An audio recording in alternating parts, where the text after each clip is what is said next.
Atherosclerosis. Action. Hey, Chantel! Oh, hey, Amanda. Hey, how are you? Oh, I'm okay. How are you? I was wondering though, I have a blood pressure clinic coming up here right away. Would it be okay if I practice taking your blood pressure? Oh, absolutely. Just after my cigarette. Okay, thanks. Okay, so Chantel, your blood pressure is a little bit high. It's 178 over 110. So I would recommend that you visit your family doctor relatively soon to just get it checked up, see what's going on. Okay, thank you. Yeah. Okay, Chantal, so after taking some tests, I've discovered you have atherosclerosis. What is atherosclerosis? Atherosclerosis is the hardening of the arteries due to plaque.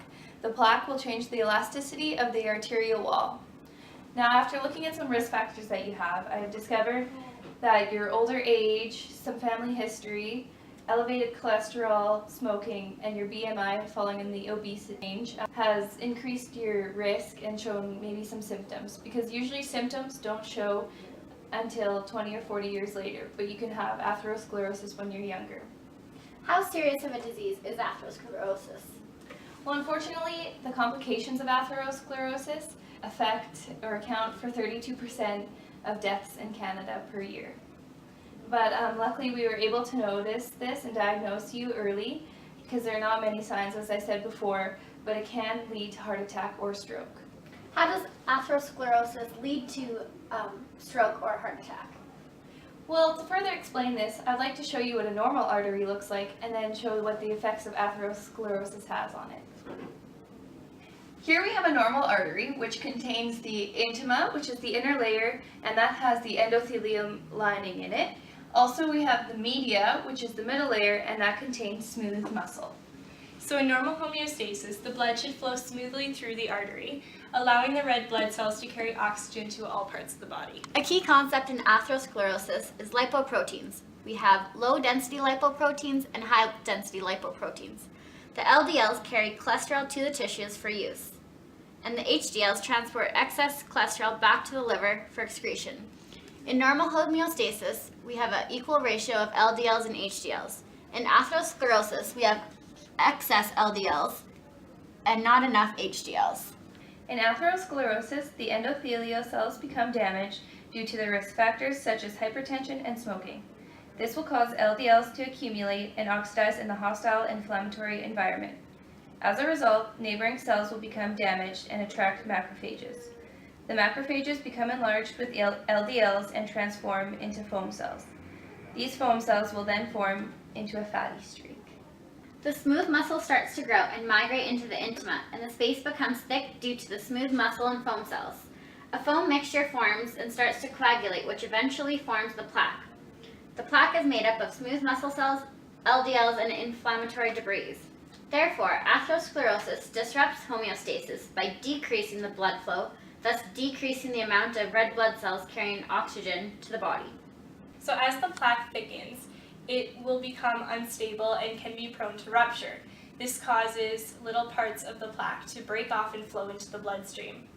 This can expose underlying tissue, which will cause platelets to stick, and blood clotting can initiate.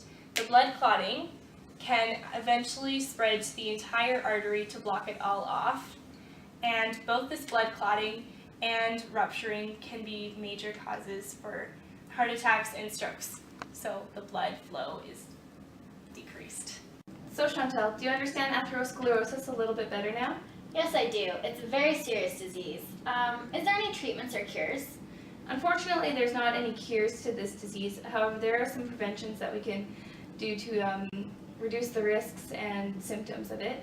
This can include having a healthier lifestyle, such as quitting smoking or maintaining a healthy, normal weight. Having physical exercise and managing your stress would be good.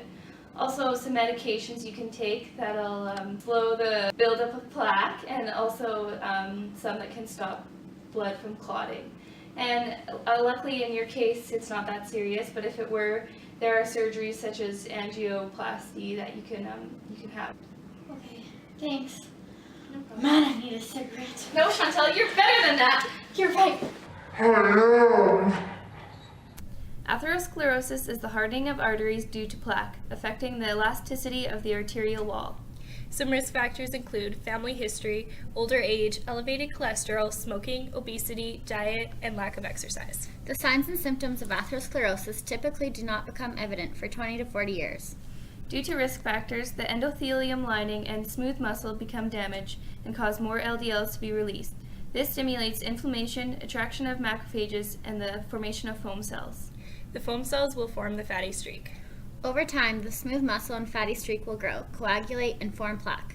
Rupturing of the plaque or blood clotting can lead to heart attack or stroke. Some treatments include lifestyle changes such as diet and exercise, quitting smoking, and prescribed medicine.